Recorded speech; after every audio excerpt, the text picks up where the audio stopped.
Hey guys, Robbie K coming back at you with another movie review, and this time we're going to talk about the potentially horror movie with action and thriller built in, Overlord. Now, if you're new to the channel, let's kind of break it down again what we do. Step 1, we talk about the trailer. Step 2, we talk about a quick and dirty review so we can get you in and out. And Step 3, we kind of go into the likes and the dislikes. So hang around because Robbie K is back to give you yet his third movie of the week, second of the night movie review opinion. So if you're interested, sit back, relax for about another 10 minutes. And if you're interested in my thoughts, here we go. Overlord essentially looks like World War II meets zombies. So kind of like Call of Duty's modes that came out long ago. A movie that had hopes for probably being a horror thriller as a band of soldiers try to take on yet another Nazi experiment that we love to alliterate and make into entertainment and literature. We're not sure what lies in store with it, but you never know when it comes to a trailer because Hollywood is very good at convincing you to come. Is it scary? Is it action? Is it exciting? Is it funny? Is it a spoof? Well, that's where Robbie comes in to kind of give you the props, because the truth is, it's a little bit of everything. So let's kind of go with the part one of it. In terms of Overlord, if you talk to my colleague and kind of co-movie reviewer tonight, Bill, he was not a fan of it. And part of that is understandable. The movie definitely did not kind of go down the entire theme that I was expecting, which was, again, Saving Private Ryan, World War Z, and maybe Walking Dead all coming together. I was hoping for a little more of that, and it didn't quite have all that recipe together. I will agree with him on it. But, to be honest, there's a little bit of everything in here, whether it be ridiculous comedy and kind of the eye-rolling, ludicrous factor. It could also be the fact that you've got a little bit of action that kind of comes into play that hones in with the theme of the movie. And the shock value is definitely there, which I think is what this movie was going for more than anything, because the shock factor is all about getting under your skin. Now, nevertheless, it's kind of fun, it's kind of exciting, and it's okay. But I was very wanting what I thought what the trailer was going to be. A little more excitement and a little more horror mixed in than just the shock factor value. But my friend Rashad said it perfectly the other night when he saw it. This is definitely going to be a cult classic film. So if you can go in there and kind of deter what you thought the trailers were, or you haven't watched the trailers, chances are you're going to like this better than I did. Just because of the fact of you're not going to have kind of this preceded theme that they were probably going with. So not bad, but definitely not the movie I was looking for, and so that's where I kind of take points off. Now, in terms of what its categories are in terms of kind of the score overall, I guess if you would call it an action, thriller, horror, I'm probably going to give it maybe a 6.5, a 7. In regards to the movie itself, in terms of all the overall quality, again, that's probably sticking in the 6.5 realm, 6 for me. Again, not the worst movie and not crap, and not necessarily sucking, but definitely just a different film from what I thought. Well, if that's where I'm kind of leaving you after the quick and dirty, you're all set. Thank you for watching, and please tune in next week when I've got plenty more coming. But if you want a little more in terms of the details of likes and dislikes, well, here we go. When it comes to Overlord's likes, I guess the first thing is that you've got one heck of an opening. It starts out with a bang, goes in for excitement, kind of feels like an old newsreel from the World War II era, which you can kind of see in a few of the classic movies, as well as Captain America, which, kind of showed this off. But if you're looking for something else, if you're looking for I guess a bit of a story build-up, you're not going to find it here because it's all about flash, bang, and boom. Once the ground hits, the next thing is it kind of feels like a video game. I guess two types of video games, with one part which I kind of liked, bringing up the action first-person, third-person shooter game that, Call of Duty is famous for doing. In terms of the other type, feels kind of like for those who are gamers, a Resident Evil fan like Resident Evil Biohazard, trying to uncover the dank, dark secrets that lie under there and figuring out a way to not only survive it, but stop it in the same time. The themes kind of work. It feels, in each of its elements, it rocks very well. And you'll hear where the dislike is in a minute for me when we get to that part. Acting-wise, it's definitely not award-winning, but the main character in particular I thought was my favorite. Did a nice job of bringing kind of this soldier who's not cut from the same cloth of the typical American stereotype of a soldier, with a little more backbone, a little more heart, and some character behind it. It would have been nice to get a little more backstory, at least a little better into it, but overall a solid kind of character to put your chips on and invest your time. In regards to the action, when it finally showed up outside of the opening part, it started meeting my expectations, so bravo.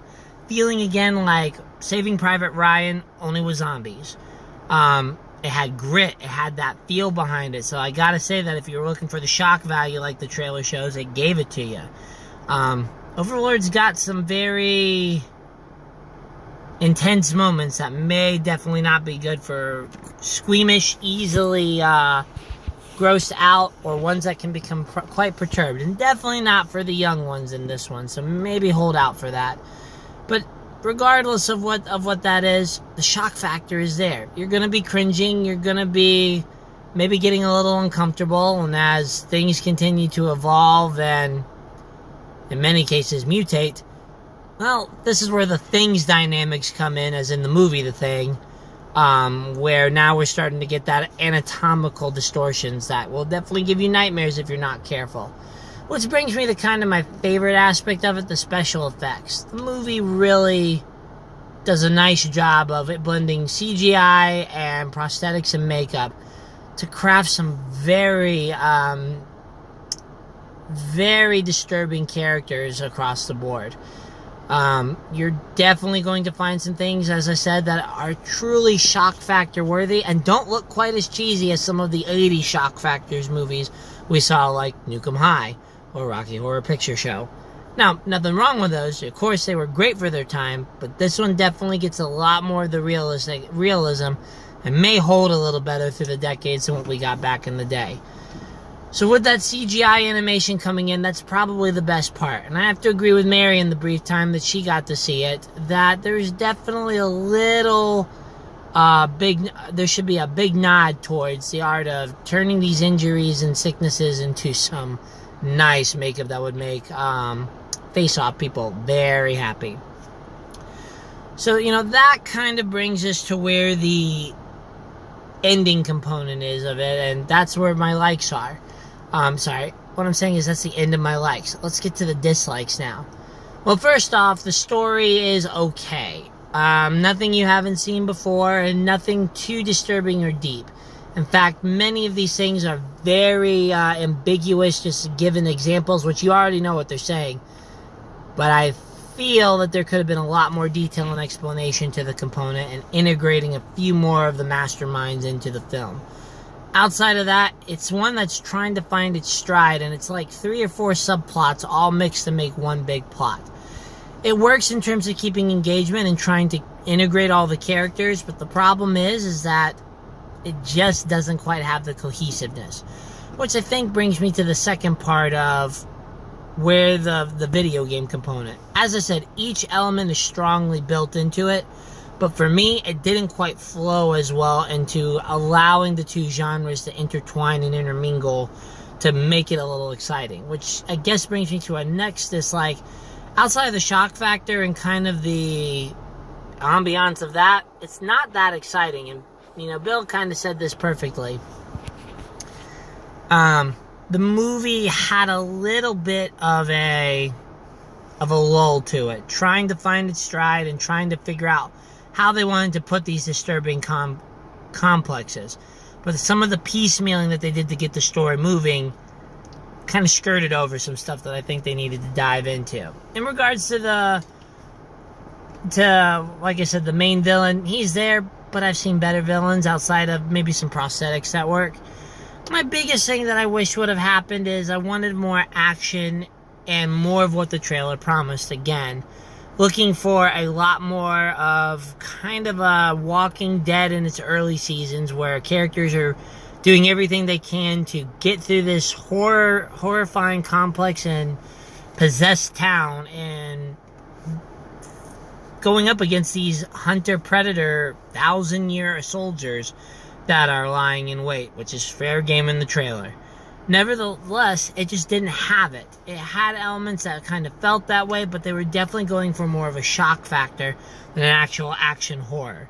So it wasn't that scary outside of more grotesque. And again, if that's what you're looking for, you've got it here. And if you really don't care about the action, again, you've got it. My friend Rashad is perfect at saying, yeah, it's not my cup of tea for a lot of people, but they're going to enjoy, but it's definitely going to get a cult following in terms of that aspect. Now, in regards to anything else that I have a major dislike for, I guess the biggest thing is, I guess I really don't have anything else, to be honest. I'm trying to think. Outside of a few predictability things, and again, needing a little more story behind it, that's about all the dislikes I've got in terms of what I can share with you. So let's kind of break it down overall. Overlord. It's alright. It's fun. It's going to be a cult classic to somebody that will become an annual tradition to watch. Maybe like Die Hard in terms of the epicness, maybe just to have fun and make it a drinking game. But it's got fantastic visuals that are making it kind of the theater-worthy quality. The problem is that it seems like the movie found two strides that it wanted to kind of follow with, but sadly just could not intermingle the two for me as well as I wanted. And needed to be a little more exciting or a little more horrifying outside of the grotesque. Again, I don't think it's an awful movie, but I have to agree with Bill is that it needed a little more of what the trailers were promising before I think it will appeal to more of the audiences. So, if you haven't heard my scores again, we're looking at kind of the 6.5, 7 for the genre, while 6, maybe a 6.5 for the movie overall. Definitely not what I was hoping it to be, but then again, sometimes that happens.